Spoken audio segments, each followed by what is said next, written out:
The story begins with the daily life of a man named Takaru. His life is normal and completely ordinary. Yet, deep in his heart, he feels something is missing. He wants something different in his life. Strangeness begins when Takaru is turning on the television. Suddenly, he is transported to a mysterious place. There, he meets an old man. The old man turns out to be a god. The god explains his duty of overseeing the solar system. At first, Takaru thought the old man was an alien.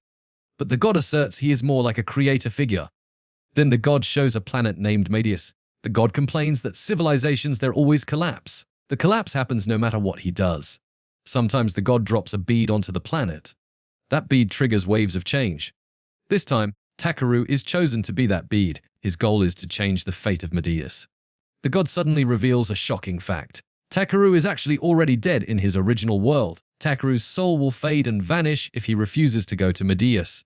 Of course, Takaru is extremely shocked to hear that. To avoid a pointless death, the god promises him special abilities. Without hesitation, Takaru is immediately given magical abilities.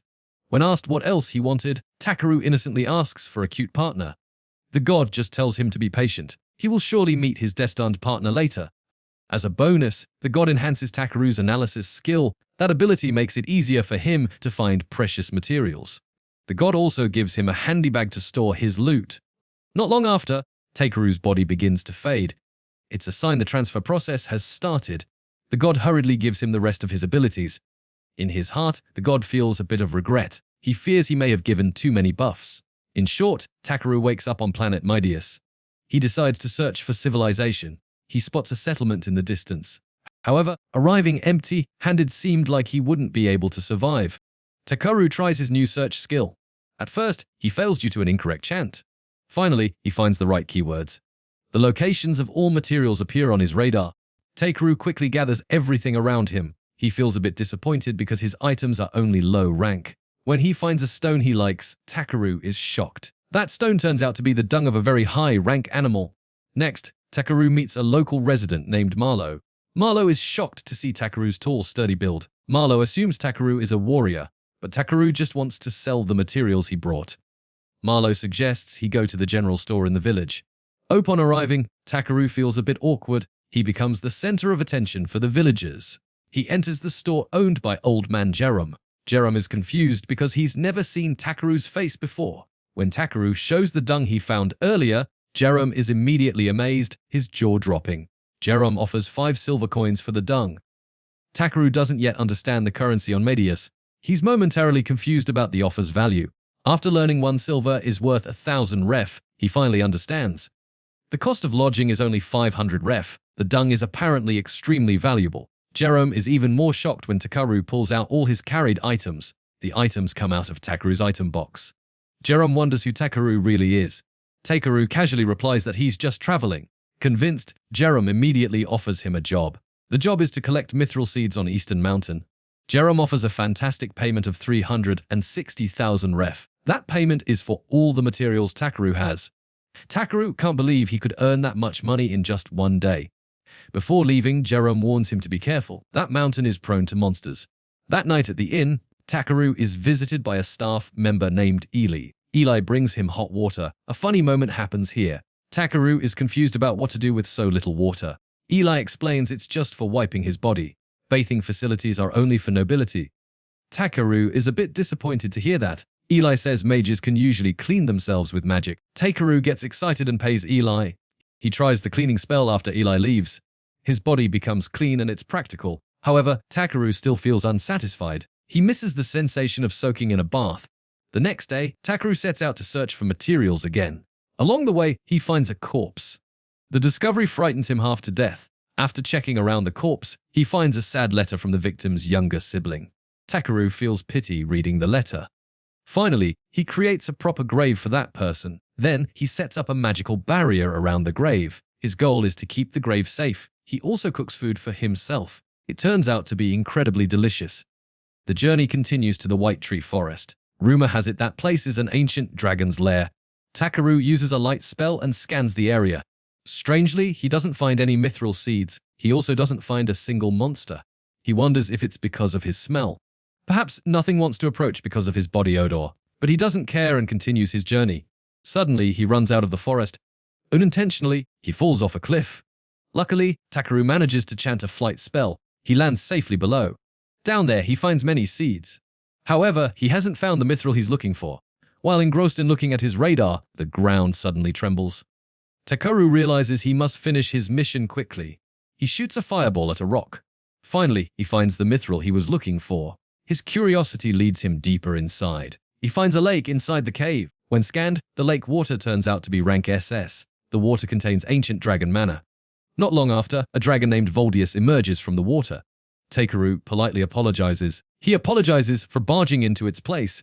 Takaru is shocked himself because he doesn't feel afraid. He isn't afraid of the dragon's energy pressure. Voldius is also shocked. He's surprised to find a human with magical power equivalent to his own. Voldius instead asks Takaru for help. He asks for help reviving his child. In return, Voldius will give him mithril. Takaru asks where the egg is. When brought out, the egg is enormous. Voldius tells Takaru to channel magic into the egg.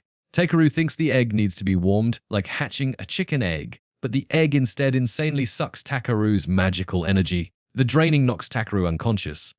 Voldius just laughs at the sight. Meanwhile, the god is observing in the form of a small child. He feels annoyed with Takaru.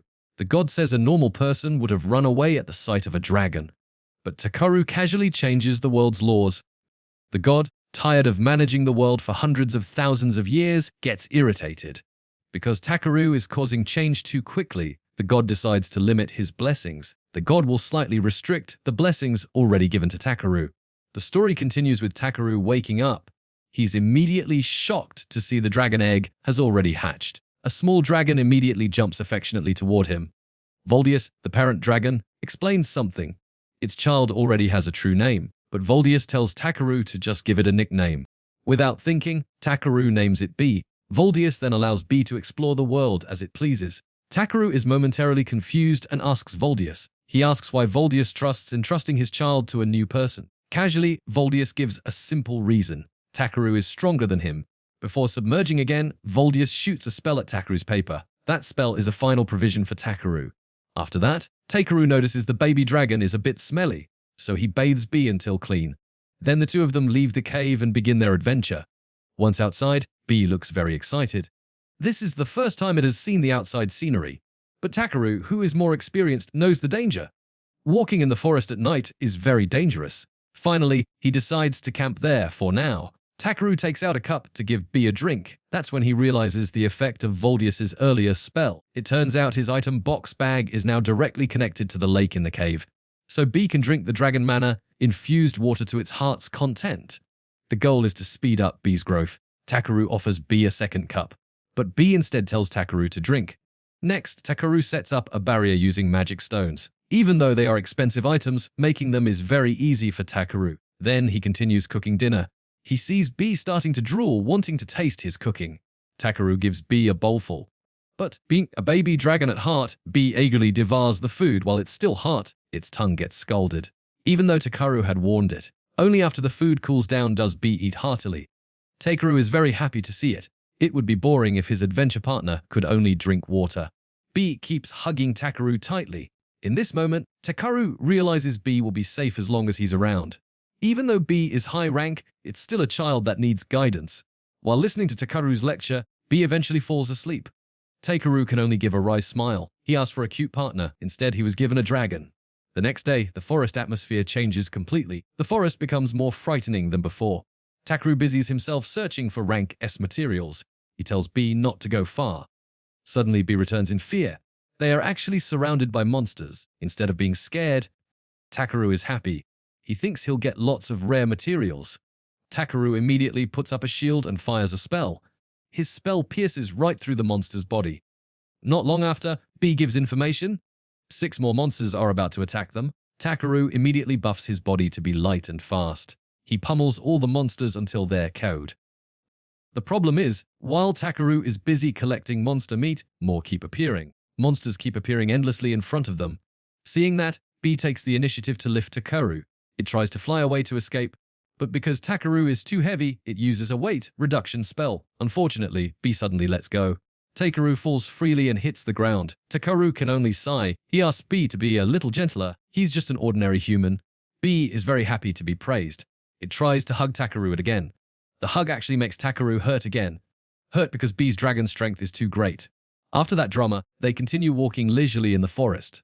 Takaru notices B is interested in his wooden staff. Takaru explains the staff is from a famous tree. Miraculously, the staff immediately grows and becomes stronger. Takaru starts thinking if it's too conspicuous. A low-level gatherer holding such a cool staff. Then suddenly Takaru hears a strange sound. He tells B to check the source of the sound. When Takaru follows, he sees B flying around a tree. Under that tree, Takaru finds an elf girl. The elf girl is lying weakly on the ground. At first, Takaru thinks she was attacked by a monster. But upon hearing a loud rumble from her stomach, Takaru immediately understands. The elf is just severely starving. The elf asks Takaru for water. After Takaru gives her his water bottle, the elf immediately perks up. Since she still looks hungry, Takaru offers her his packed lunch. Here, the elf eats very voraciously. She says it tastes like heaven. Takaru thinks it's just the effect of hunger, so anything eaten would taste delicious. Takaru wonders why this elf didn't bring supplies. The village isn't far from there. Then, innocently, Takaru says the elf smells. The elf immediately gets annoyed hearing that. She says it's natural since she's been camping there for 3 days. As she's about to leave, the elf says thank you. She thanks him for saving her. But her face still looks a bit annoyed because of the smelly comment. After happily gathering materials, Takaru and B finally leave the forest. Here, B with its sharp eyes immediately spots a horse-drawn carriage. The carriage is heading toward them. The carriage driver is a man named Porin. Porin immediately asks if Takaru is a mage. He asks because of the cool stuff Takaru is holding. Takaru casually explains that he's just an ordinary material gatherer. This answer shocks Porin. It's very rare to find a dedicated specialist gatherer like that. The kind-hearted Porin immediately offers them a ride. At first, Takaru refuses the offer. He's aware his body is too big for that carriage, but Porin's children just laugh seeing Takaru's giant stature. Finally, Porin forces him to get in. Amusingly, Porin's children immediately cling to Takaru. Takaru is confused why children in this world become friendly so easily. Takaru asks if they aren't afraid. He asks in case he turns out to be a bandit, but the children say they have a magic danger detection item. The item will sound if there's a bad person. Then suddenly, a child notices something moving in Takaru's clothes. Takaru hesitates to show B. He's afraid of being thought to carry a dangerous monster. But after being told it's common for adventurers to have monsters, Takaru takes B out. The reaction is as expected. The children are immediately smitten with cute B. Meanwhile, their parents are amazed. They think Takaru is a dragon knight. They are even more shocked to learn Takaru found a dragon egg. Takaru also succeeded in hatching the egg, something impossible for ordinary people. Toward evening, they decide to camp. Takaru sets up magic stones to repel monsters. He says B will be a natural alarm, so they can sleep soundly. As a thank you, Takaru offers to cook. When he takes ingredients out of his bag, the Porin family is amazed again. They think Takaru is a great mage, but that's just the ordinary function of an item box bag. Once the food is ready, they are all stunned. It tastes incredibly delicious. During the meal, Takaru is confused seeing Porin cry. He thought the food was bad, but he was wrong.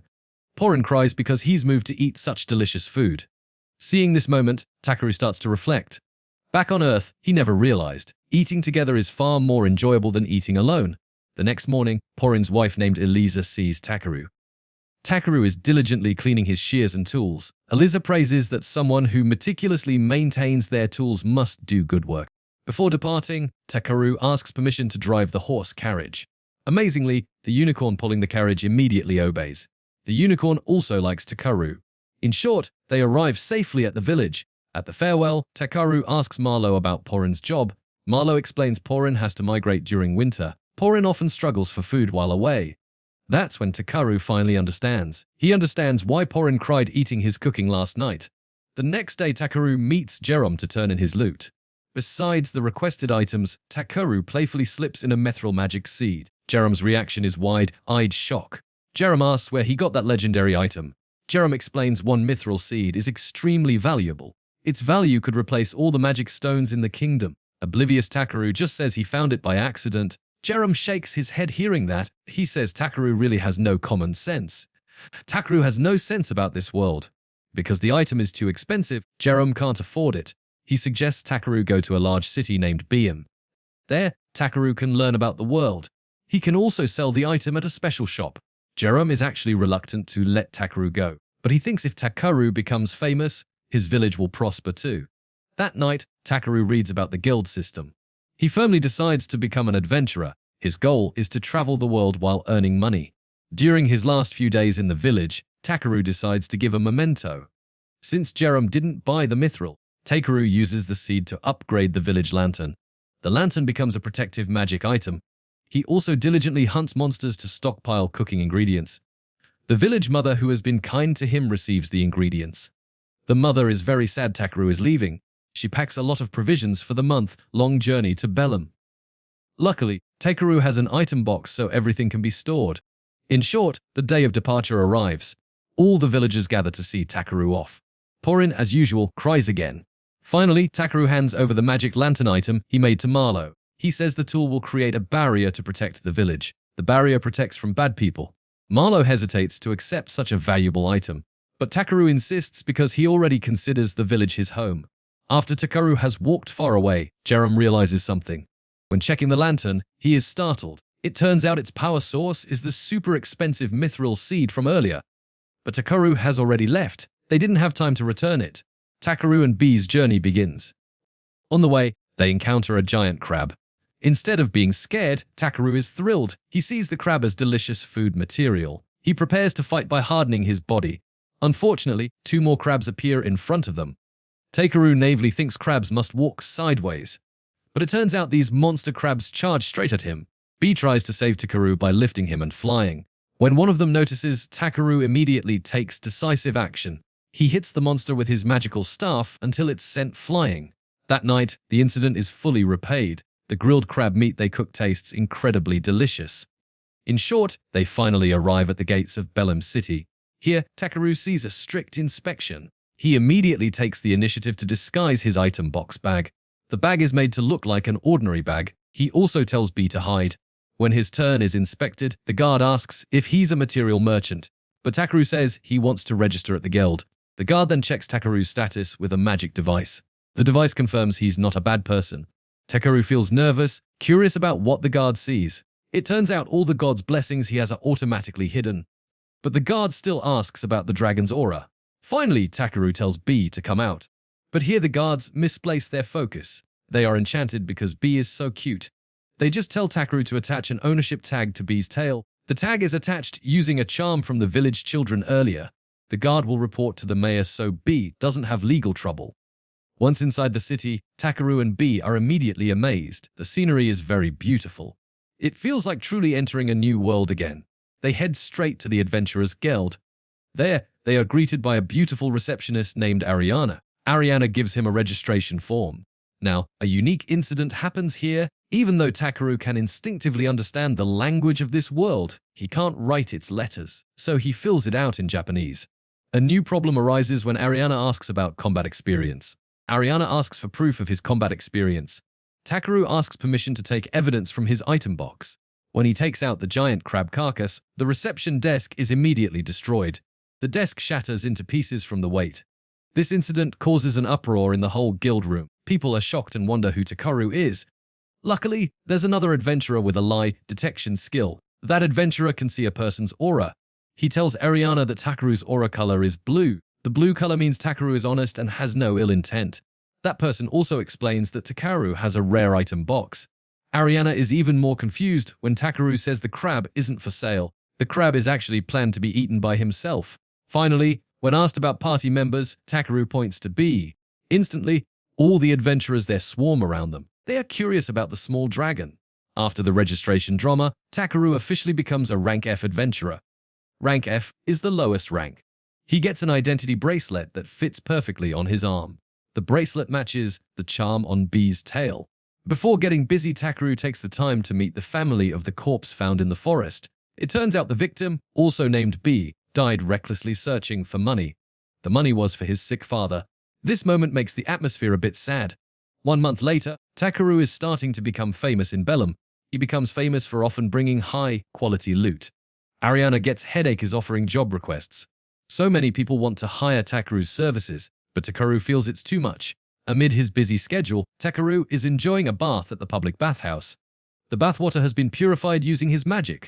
Here, he unexpectedly meets a lizard man named Klay Stone. Takaru calls him Klay. Klay says he heard rumors about Takaru. Takaru likes to heal people for free. Takaru is afraid other healers will be hostile because he's disrupting market prices. But Klay just laughs hearing his worry. Klay says Takaru is indeed a uniquely good person.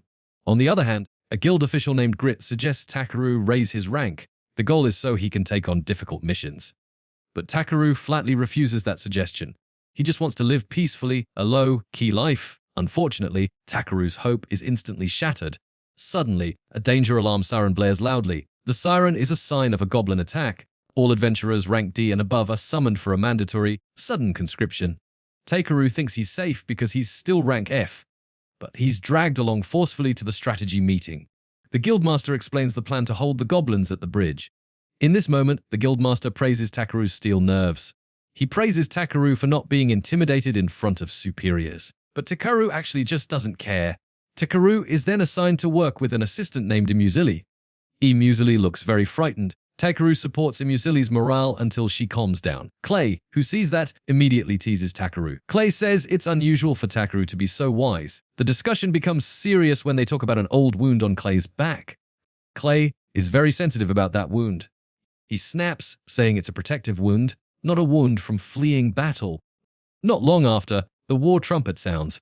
The front line collapses and the enemy heads toward them. Klay immediately advances recklessly. Takaru, who can't run from trouble, finally takes out his staff. He sets up a barrier and follows Klay. The battle erupts violently. Several goblins break through the front line. But Takaru casually hardens his body and kicks a goblin.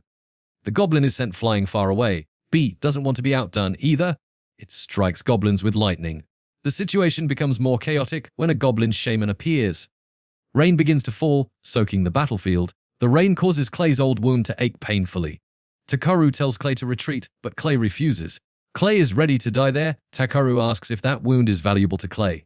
Klay says he hates the wound. The wound reminds him of his past foolishness. Without another word, Takaru douses Klay with holy water. The water is from Voldius's Dragon Lake. He chants a high-level healing spell. Miraculously, it's not the wound that disappears. Klay's body instead evolves into a new form. He feels tremendous power flowing through his body. With his new form, Klay easily slaughters the remaining goblins. After the war, the guildmaster is confused. He's confused why a rank F could be so overpowered, but he chooses not to ask too many questions. He promises to give Takaru a reward. Klay, who has returned to his normal form, asks Takaru. He asks what Takaru did to him. Takaru honestly says he used ancient dragon water. That answer shocks Klay half to death. Because Klay keeps asking about his true identity, Takaru finally confesses. He confesses that he is from another world, an isekai. Klay is initially shocked to hear that confession, but he realizes that his evolved form earlier was a dragon. That is the noble ancestor of the lizardman race. Achieving that form is impossible by ordinary means. So he believes Takaru 100%. Klay is afraid he might destroy the world with his new power. But Takaru just tells him to relax. Klay can only shake his head. He shakes his head seeing how relaxed Takaru is after doing something crazy. The story continues when Takaru needs special shears. The shears are for collecting certain materials.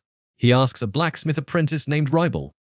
Unfortunately, Rebel says he doesn't sell things like that, but he kindly takes Takaru to his master. His master might be able to help. Along the way, Rebel shares his admiration. He admires the great blacksmiths. His dream is to forge a legendary sword. Upon arrival, they meet Rebel's master named Grusus. It turns out Grusus already knows who Takaru is. Takaru is currently the talk of the town as a great material gatherer. Seeing this opportunity, Rebel proposes a reckless idea. He asks his master's permission to search for a rare seed called Ildrade. The seed is in the Raihai mine, or Dragon's Mine. Their goal is to make a cool sword for an exhibition. However, Grusus flatly refuses the idea. He explains their seed supply is indeed running low. Demon has nested in that mine. Grusus advises Rebel that a true blacksmith must value human life. Hearing his master's wise words, Rebel becomes aware. He cries hearing that advice. Then he decides to forget that dangerous idea. But Takaru, who has been listening, immediately takes action. He offers to go search for the seed himself. His condition is that Grusus makes him the special shears as a reward. Grusus is shocked that someone would risk their life for a seed. To convince Grusus, Takaru takes out a giant crab claw. The claw is from his item box. Grusus immediately understands that's a body part from a powerful monster. That monster is even difficult for rank B adventurers to defeat. Finally, Grusus believes Takaru is strong enough. He gives permission to take on that dangerous quest. In short, Takaru is on a horse carriage heading to the Raiahai mine. He has to stop over in a village first. During the journey, B suddenly sulks, wanting to eat crab again. Takaru can only console himself. He actually also craves the same food. When they get off the carriage, they see a commotion. The commotion is at a horse merchant's place. Takaru is shocked because the one causing the commotion is the elf girl. The elf girl he once saved in the forest. The elf is loudly protesting to the merchant. She ordered a white horse, but the merchant gave her a giant crow. The merchant explains that in this region, all cargo carrying animals are called horses, regardless of their shape. After that drama, Takaru learns something. The elf is searching for a white Pegasus in the dwarf kingdom named Fuzral. Coincidentally, Takaru is heading in the same direction. Takaru decides to walk. While walking, he gathers materials in the surrounding forest. While picking mushrooms and medicinal herbs, Takaru hears a rumbling sound. The sound sounds familiar. It turns out to be the sound of the elf's hungry stomach again. Out of pity, Takaru gives her water and food again. He remarks that this is the second time saving the elf from starvation. The problem is Takaru smells an unpleasant odor from the elf. Without ceremony, Takaru uses a cleaning spell on her body. Her body becomes shiny and very fresh. Here, the elf finally introduces herself as Brollet. She thanks him and insists on joining Takaru's journey. Her goal is to repay the favor. Takaru just agrees to the request, especially since B seems to like Brollet. During the journey in the forest, Brollet's behavior turns out to be similar to B's. Her behavior is very innocent, like a child's. She mistakes a stone for animal dung. She even giggles when finding poisonous mushrooms. Takaru starts thinking Brollet's mentality is on par with B's. As evening approaches, Takaru takes the initiative to make practical lighting. He wants to use a magic stone for lighting, but Brollet stops him.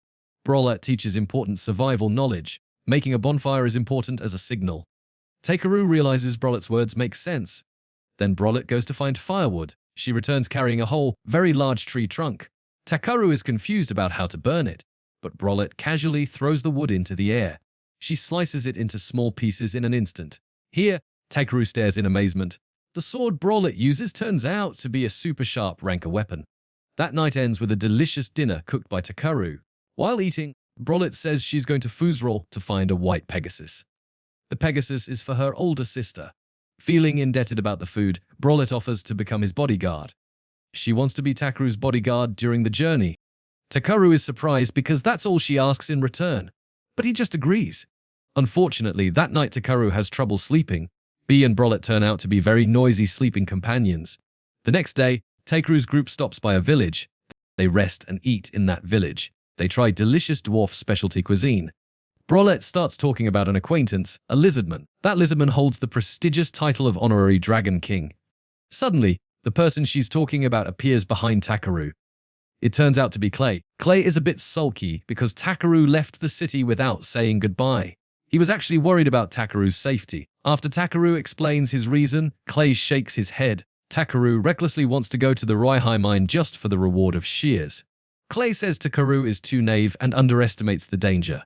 Finally, Klay decides to join the journey. Besides wanting to repair his spear in the dwarf kingdom, he also wants to ensure Takaru's safety.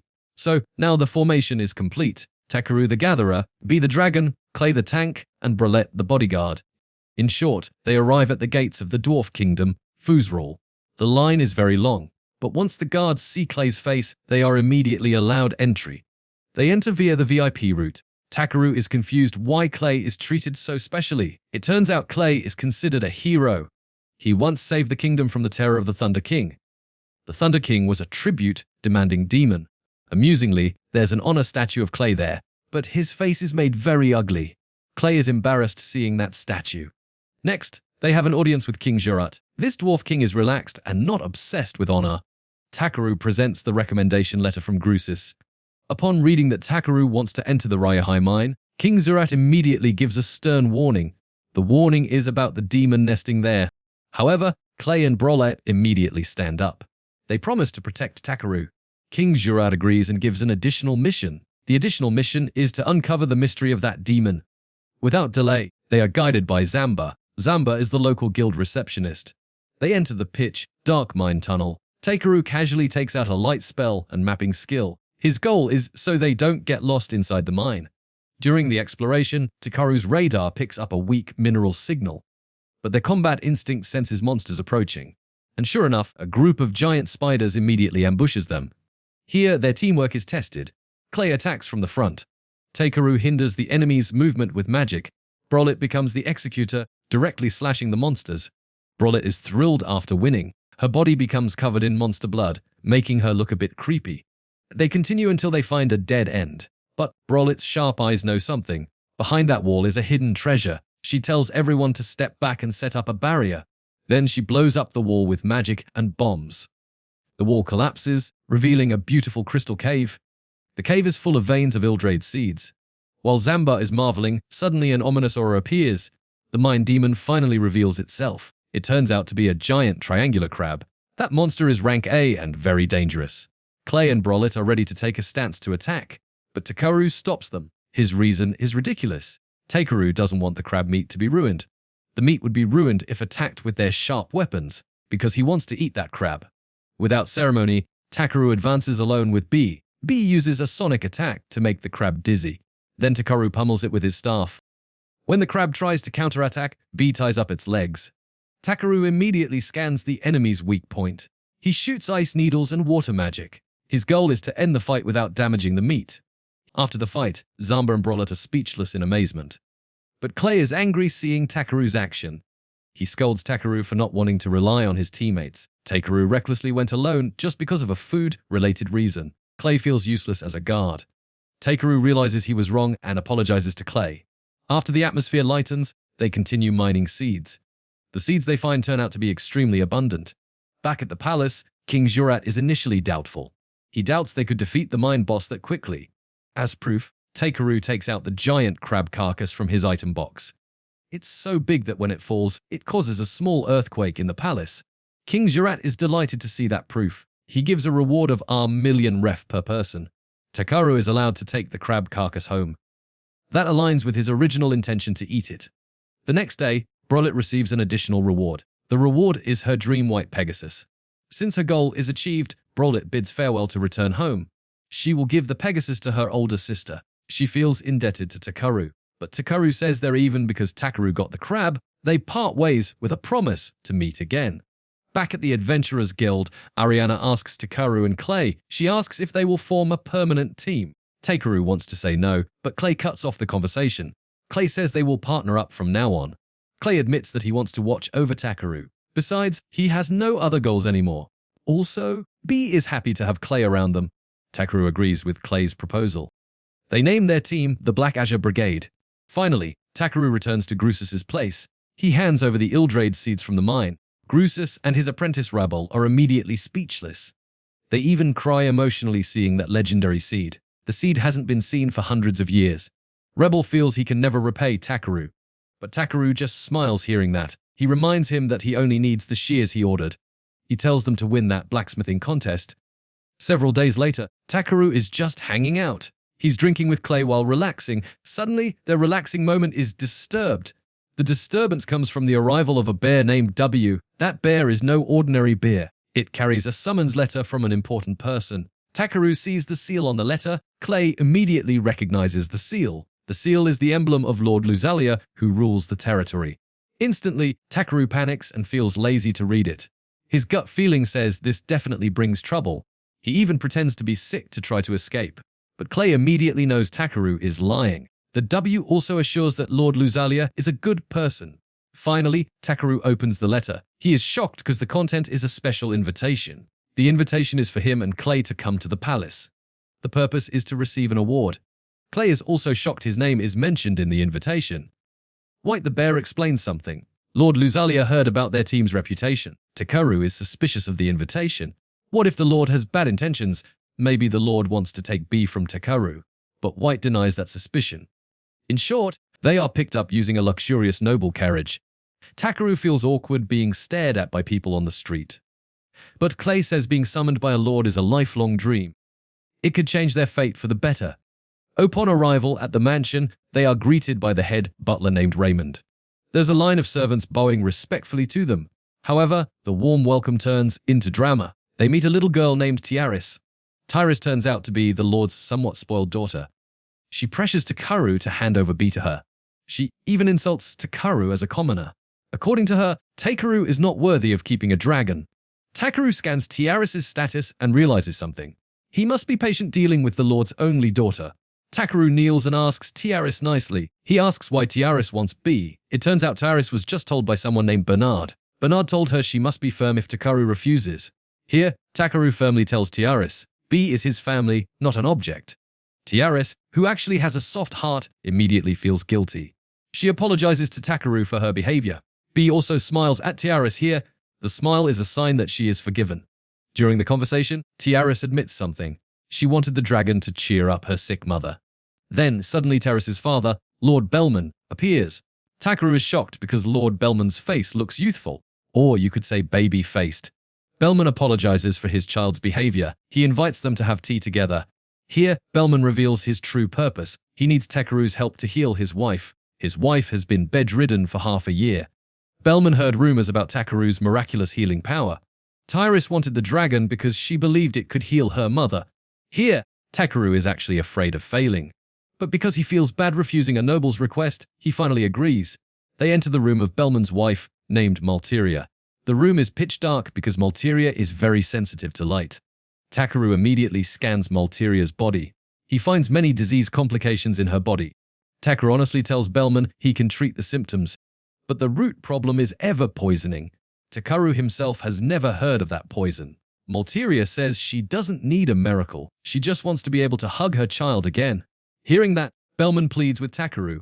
He pleads for Takaru to do anything to heal his wife. Klay is momentarily worried Takaru will use an extreme healing spell, a spell like the one in the mine that burns mana, but Takaru explains that Malteria's condition is too weak for that. So Takaru uses a slow healing method. He starts with her eyes so she can tolerate light. Miraculously, Malteria's vision returns to normal. Takaru immediately purifies the air in the room with magic. He also opens the room's window. Malteria is overjoyed to see the sun again. She hasn't seen the sun for a long time. Although the atmosphere is emotional, Takaru feels something is wrong. He asks them to move to a closed room for a serious talk. In the closed room, Takaru reveals a shocking fact. Malteria was poisoned with ever poison. That means someone inside the mansion tried to kill her. The problem is ever poison is an ancient poison lost to time, so there's no antidote on the market. But Takaru is optimistic they can make an antidote. They can make an antidote if they find the base ingredient. Here, Belman takes out an ancient document from his ancestors. The document is a clue to finding the antidote. Unfortunately, no one can read the chicken scratch writing, except Takaru, who has god-level language skills. Thanks to that skill, Takaru finds info in an ancient adventurer's diary. The info is about the location of the Everflower. The clue is near a horse-shaped rock at the edge of a lake. Klay immediately recognizes the description of that place. He says it's near a village named Ascuit. Without wasting time, Takaru decides something. Their next mission destination is Ascuit Village. The goal is to find the poison's antidote. Before heading to Ascuit Village, Takaru installs barrier crystals. The barrier is set up around Malteria's room. Its function is to be cautious in case of a bad person. That bad person might try to harm Malteria while Takaru is away. Here, Tiaris comes and apologizes to Takaru. She apologizes for being rude earlier. Even though her way of speaking is awkward and still proud, Takaru is happy. Tiaris realizes her mistake. That's a sign she's maturing. Takaru also tells Tiaris that if someone incites her, if someone says Takaru is a villain, she should just report it to her father. The journey begins toward Ascuit Village. Klay uses a journey acceleration spell. The spell turns out to be very fast. In short, they arrive in a dry, barren region. That area used to be fertile land. They also see a dead lake nearby. When Takaru scans it, the lake tests positive for poison. Suspicious villagers immediately approach them. But luckily Klay shows his rank A armband. The armband makes the villagers trust them. While talking, a boy named Gonza faints. Gonza faints due to severe malnutrition. Seeing this medical condition, the villagers finally speak up. It turns out 10 months ago, the lake water changed color. All the fish in the lake died. In that desperation, a merchant named Enoch came. Enoch offered to help the villagers with clean water. His condition is very cunning. The villagers must exchange their village's secret golden flowers for water. The golden flower is Ever. The exchange is for 60 barrels of water. But that much water is clearly not enough to water crops. That's why the villagers are starving. Takaru immediately realizes that Enoch is the mastermind behind all this. He explains to the villagers that their lake was deliberately poisoned. The goal is so Enoch can monopolize the Everflower. The villagers are shocked to hear that fact. They just learned their sacred flower is actually poison material. Takaru doesn't stand by seeing the villagers' condition. He tells B to use a spell. The spell is to make it rain in the village. The villagers are stunned and amazed seeing it. They think it's a blessing from heaven. Not stopping there, Takaru takes out his magical staff. He cleans the grimy bodies of the villagers. He repairs the dilapidated houses in the village. He takes out his food stock for a sudden feast. The village chief is deeply moved seeing Takaru's kindness. In return, he agrees to take Takaru. He will take him to the secret location of the Everflower. Before departing, Gonza takes Takaru to a secret base. The secret base of the village children. He shows a strange fruit he says is salty. When Takaru tastes it, he is shocked and happy. The fruit turns out to be a fruit that produces soy sauce. Meanwhile, at Lord Belman's mansion, a magic alarm sounds. The alarm was installed by Takaru in Malteria's room. Its sound is very loud, breaking the silence. Tiaris immediately runs to her mother's room. She sees the head butler Bernard in front of the room door. Bernard tries to coax Tiaris with a false reason. He says the alarm is just a trick by the evil Takaru. But Tiaris now trusts Takaru more. Lord Belman and Raymond arrive just in time. Belman orders Bernard to drink the water he brought. The water was supposedly medicine for Malteria. Belman orders him to drink it as proof the water is safe. Bernard panics and refuses to drink the water. He thinks it's lethal poison. But Belman was actually just holding ordinary water without poison. So Bernard's corruption is exposed. Bernard is immediately arrested by the guards. Raymond finds documents in Bernard's room. The documents prove Bernard collaborated with an evil organization. Back in Ascuit village, Enoch comes to collect the Everflower, but the villagers refuse to give it. The villagers now know Enoch's trickery. Enoch rages and orders his men to change plans. On the other side, Takaru and the village chief arrive at the secret cave. The cave is beautiful, filled with Everflowers. Takaru scans the flower and learns something. The flower is the creation of a holy beast. As Takaru picks one flower, sudden bad news arrives. Their village is attacked and burned by Enoch. They hurriedly return to the village. Klay is busy saving villagers from the attack. Meanwhile, Takaru and B use water magic. The magic is to extinguish the fire burning the village. The bad news is Gonza is kidnapped by Enoch. Takaru immediately scans Gonza's location. He finds that Enoch has a force of nearly 100 men. The force is at a fortress nearby. The village chief forbids them from going to the fortress. He says it's too dangerous. But Takaru reassures the chief. He says Klay is rank A and they will definitely bring Gonza back. Upon arrival at the fortress, they see the bandits partying wildly. Klay is furious seeing their behavior, but Takaru has a clever plan. The plan uses a concealment spell or an invisibility spell. They infiltrate to search for Gonza. Takaru and Klay eavesdrop on the thugs' conversation. The thugs are discussing Enoch's evil plan. The plan is to raise the price of Ever poison. The method is by spreading rumors of Malteria's illness. Hearing that, Klay runs out of patience. Takaru finally gives Klay the green light. Attack. Klay immediately breaks in and beats up the thugs. Enoch panics seeing the sudden attack. He orders his men to bring out the secret weapon. Amid the chaos, Takaru succeeds in forcing Enoch. Enoch is forced to reveal Gonza's location. B heroically beats up the guard holding Gonza. Here, Gonza is successfully rescued from captivity. But the problem isn't over yet. Enoch's secret weapon turns out to be a Draanamon monster. The monster goes out of control and attacks wildly. Even Enoch himself is beaten until unconscious. Enoch faints even though protected by Takaru's barrier. The monster's tentacles keep growing, filling the room. The tentacles are repeatedly cut by Klay. Takaru tries to freeze the monster with ice magic, but he gets hit by a tentacle and falls. He falls into the poisonous lake near the fortress. Takaru thinks he's going to die in that poisonous lake. But here, a miracle happens. A holy beast named Villa appears. Villa saves Takaru from the poisonous lake. It explains that the lake is pure again. The lake is pure because Takaru absorbed the poison earlier. It tells how it created the Everflower long ago. Its goal was to protect the land from damage, but the flower was misused by evil humans. It's very happy Takaru succeeded in purifying the lake. After chatting for a while, Villa disappears from sight. Takaru returns to land. He is greeted by a relieved Klay and Gonza. Finally, they use teleportation magic. They teleport back to Belheim City.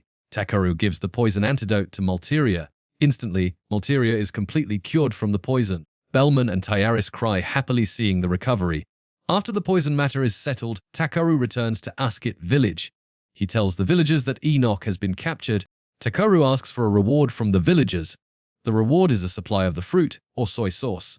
The soy sauce is to be sold in Belheim City. At the end of the story, Takaru and Klay are relaxing. They think about how tiring this adventure was. Suddenly, the sky becomes bright. Villa appears before them again. Now Klay can also see Villa's form. Villa transforms into the form of a beautiful human girl. She says she wants to join Takaru's party. The reason is simple. She's bored in the village and finds Takaru interesting. Villa even offers to become Takaru's mount. Klay can only shake his head seeing it. Their team gains another strange member. The story continues with Takaru returning to meet Grusus again. He claims the promised special shears. Grusus happily agrees to make the shears. Thanks to the Ildrade seeds from Takaru, Grusus won the blacksmithing contest. After that, Takaru informs Villa he says his shears need time to be completed. But Takaru's peace is suddenly disturbed. Grit suddenly summons him to the guild. It turns out Lord Belman specifically requests Takaru to join a competition. The competition is the annual gathering competition. At first, Takaru is lazy and uninterested, but he realizes it's impossible to refuse a lord's order. Finally, he agrees to join the competition. Several days later, the contest day arrives. The host named Roddle announces the contest's goal. The goal is to find a gift for Malteria. The mission is to collect 7 colored wool. The wool is from the legendary rainbow sheep. The rules are strict and clear. Participants cannot ask for help from others. The party must rely purely on individual skill. Participants can only use rented horses. Hearing that rule, Vella realizes something.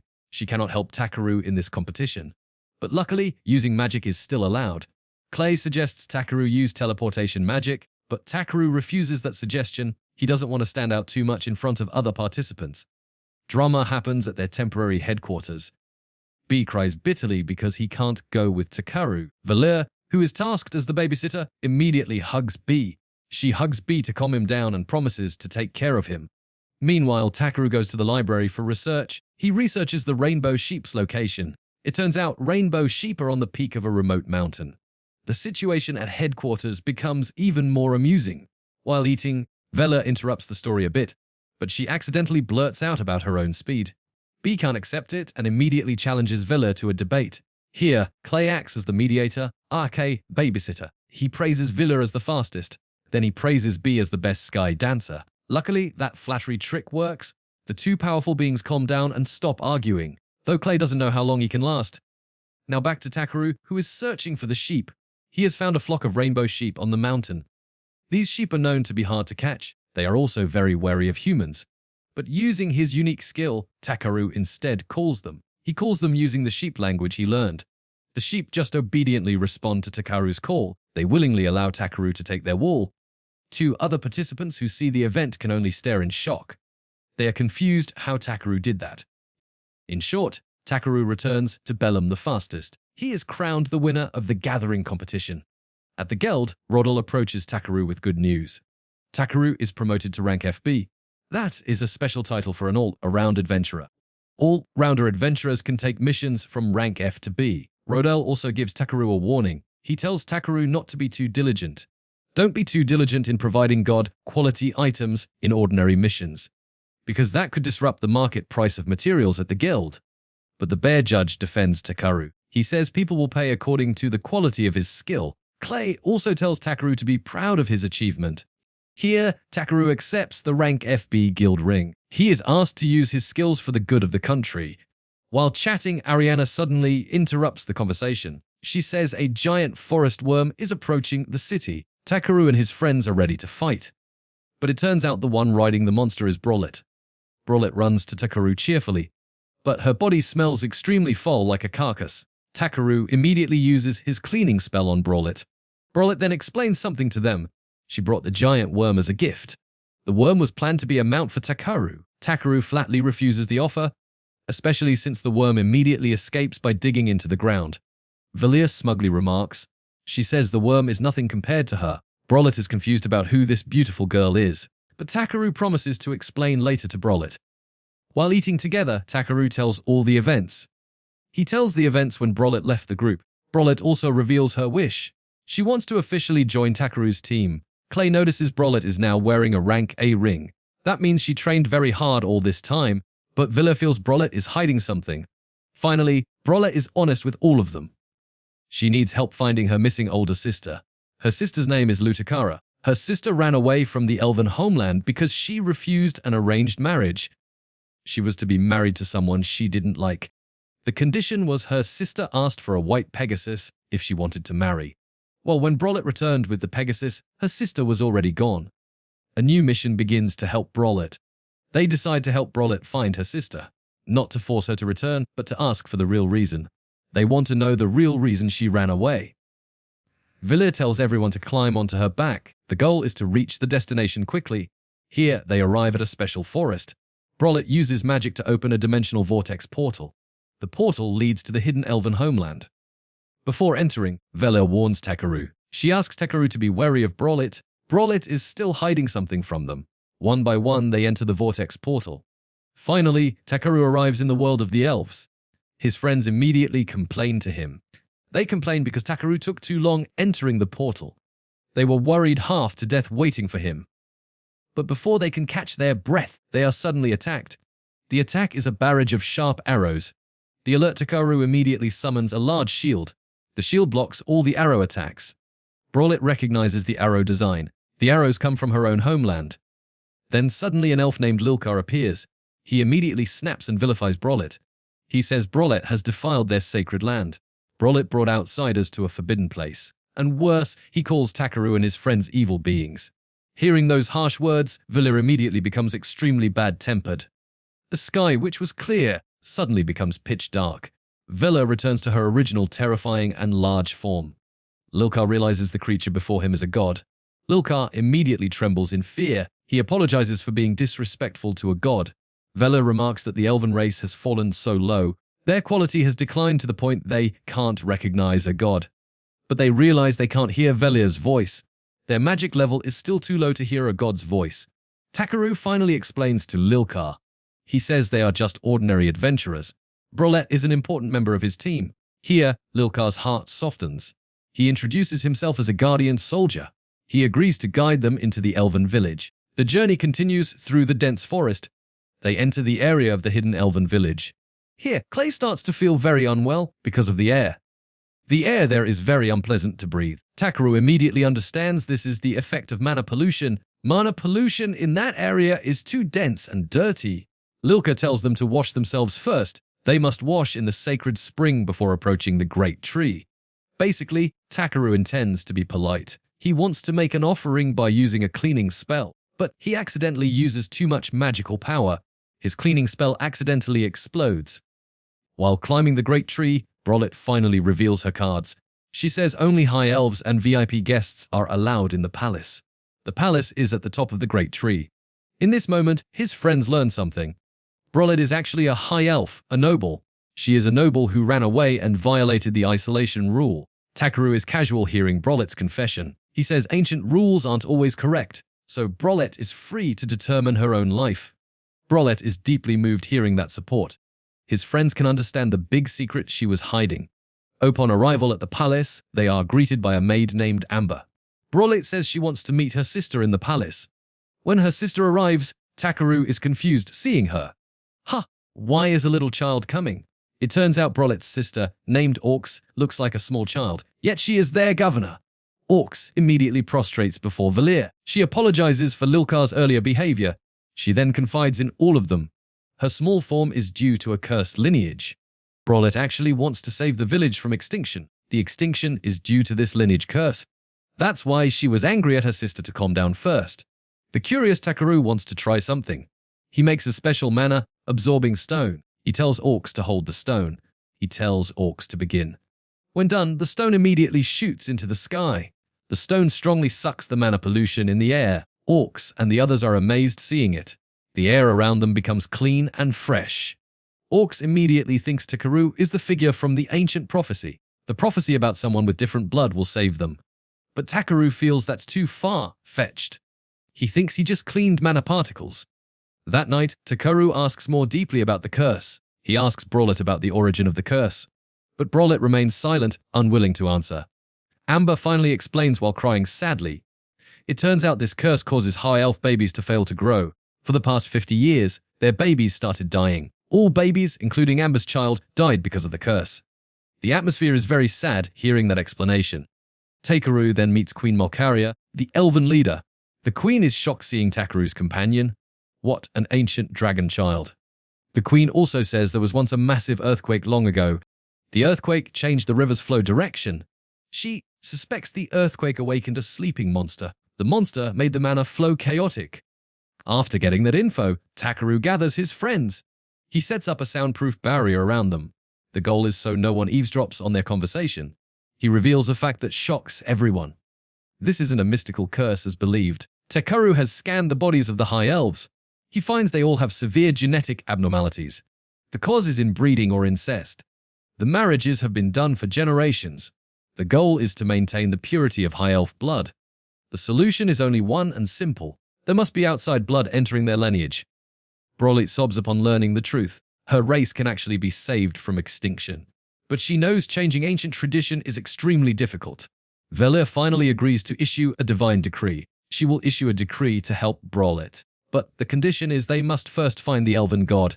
The elven god is named Lyle, who has disappeared. The search mission for Lyle begins immediately. Velir cannot find Lyle anywhere with her godly senses. Finally, they search for info at the Adventurers Guild around the area. They meet a female guild master named Sarah. Sarah even flirts with the innocent Brollet. Takaru checks the request board at the guild. He finds a mission to search for cat ear mushrooms in a strange place. The place is named Dark Holo. They say the mana there is so dense no one dares to enter. Brollet says she knows the way to that place. The next day, Takaru takes the mission to find those mushrooms. Upon arriving at Holo City, the condition is terrifying. The mana becomes denser and toxic in the air. Brollet and Klay immediately have difficulty breathing it. They almost faint from mana poisoning. Takaru acts quickly, taking out his magical staff. He uses a high-level cleaning spell. Instantly, the mana particles vanish from the air. They disappear along with the monster carcasses there. But Velir says it will accumulate again later. So Takaru gives his friends protective magic devices. The devices make their bodies glow brightly. Velir, who is too large, finally shrinks to human size. The goal is so she can enter the device's protective range. They begin to enter the Dark Holo. Brollet tells them not to go far from her.